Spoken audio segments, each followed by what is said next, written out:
Welcome to channel Bigg Boss. ಅತಿ ಶೀಘ್ರದಲ್ಲೇ Bigg Boss ಶುರುವಾಗಲಿದೆ. ಬಿಗ್ ಬಾಸ್ ಶುರುವಾಗಬೇಕು ಎಂದರೆ ಕಲರ್ಸ್ ಕನ್ನಡ ವಾಹಿನಿಯಲ್ಲಿ 3 ಧಾರಾವಾಹಿಗಳು ಅಂತ್ಯವಾಗಬೇಕು. ಪ್ರತಿ ವರ್ಷವೂ ಕೂಡ 3 ಧಾರಾವಾಹಿಗಳು ಅಂತ್ಯವಾಗುತ್ತವೆ. ಈ ಬಾರಿಯೂ ಕೂಡ 3 ಧಾರಾವಾಹಿಗಳು ಅಂತ್ಯವಾಗಲಿವೆ. ಯಾವ ಯಾವ ಧಾರಾವಾಹಿಗಳು ಅಂತ್ಯವಾಗಲಿವೆ ಎನ್ನುವುದನ್ನು ಈ ವಿಡಿಯೋದಲ್ಲಿ ನೋಡೋಣ ಬನ್ನಿ. ಇಂಥ ಮುಂಚೆ ನಮ್ಮ ಚಾನಲನ್ನು ಸಬ್ಸ್ಕ್ರೈಬ್ ಮಾಡಿಲ್ಲ ಅಂದರೆ ಈಗಲೇ ಸಬ್ಸ್ಕ್ರೈಬ್ ಮಾಡಿ. ಮೊದಲ ಧಾರಾವಾಹಿ ಕರಿಮಣಿ ಧಾರಾವಾಹಿ ಪ್ರಸಾರಗೊಂಡು 1.5 ವರ್ಷ ಆಗಿದೆ. 400ಕ್ಕಿಂತ ಹೆಚ್ಚು ಸಂಚಿಕೆಗಳು ಆಗಿವೆ. ಆಲೆ ಕರಿಮಣಿ ಧಾರಾವಾಹಿ ತನ್ನ ಕೊನೆಯ ಚಿತ್ರೀಕರಣವನ್ನು ಕೂಡ ಮುಗಿಸಿದೆ. ಶೀಘ್ರದಲ್ಲೇ ತನ್ನ ಕಥೆಗೆ ವಿದಾಯವನ್ನು ಹೇಳಲಿದೆ ಕರಿಮಣಿ.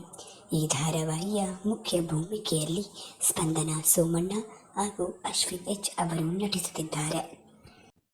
ಎರಡನೆಯ ಧಾರಾವಾಹಿ ರಾಮಾಚಾರಿ ಪ್ರಸಾರಗೊಂಡು 3.5 ವರ್ಷಗಳು ಆಗಿದೆ.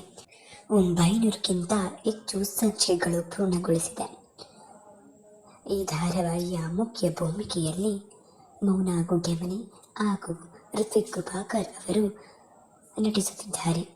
ಇವರಿಬ್ಬರಲ್ಲಿ ಒಬ್ಬರು ಬಿಗ್ ಬಾಸ್ ಮನೆ ಒಳಗೆ ಬರುತ್ತಾರೆ ಎನ್ನುವುದು ವೈರಲ್ ಆಗಲಿದೆ.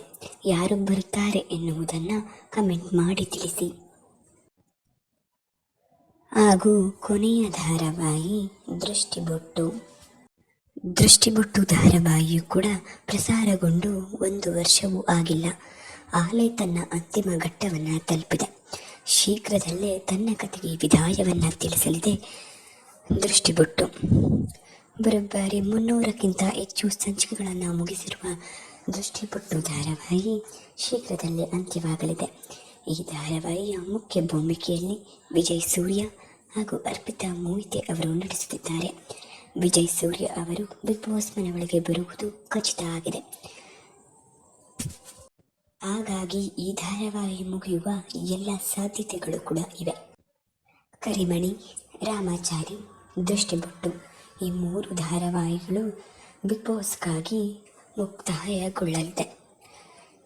TRP ಕೂಡ ಕಡಿಮೆ ಇರುವ ಕಾರಣಕ್ಕಾಗಿ ಕೂಡ ಅಂತ್ಯವಾಗಲಿವೆ. ಈ 3 ಧಾರಾವಾಹಿಗಳಲ್ಲಿ ಯಾವ ಧಾರಾವಾಹಿ ಮುಗಿಯಬಾರದು, ಇನ್ನು ಉಳಿದಂಥ ಧಾರಾವಾಹಿಗಳಲ್ಲಿ ಯಾವ ಧಾರಾವಾಹಿ ಮುಕ್ತಾಯವಾಗಬೇಕಿತ್ತು ಎನ್ನುವುದನ್ನು ಕಮೆಂಟ್ ಮಾಡಿ ತಿಳಿಸಿ.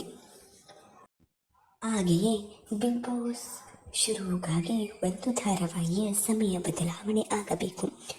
ಬಿಗ್ ಬಾಸ್ ಪ್ರಸಾರವಾಗುವುದು 9:30ಕ್ಕೆ. ಹಾಗಾದರೆ ಯಾವ ಧಾರಾವಾಹಿಯ ಸಮಯ ಬದಲಾವಣೆ ಆಗುತ್ತದೆ ಗೊತ್ತಾ? 9:30ಕ್ಕೆ ಪ್ರಸಾರ ಆಗುವಂಥ ಯಜಮಾನ ಧಾರಾವಾಹಿ ತನ್ನ ಸಮಯ ಬದಲಾವಣೆಯನ್ನು ಮಾಡಿಕೊಳ್ಳಲಿದೆ. ಹಾಗಾದರೆ ಎಷ್ಟು ಗಂಟೆಗೆ ಪ್ರಸಾರವಾಗುತ್ತದೆ ಗೊತ್ತಾ?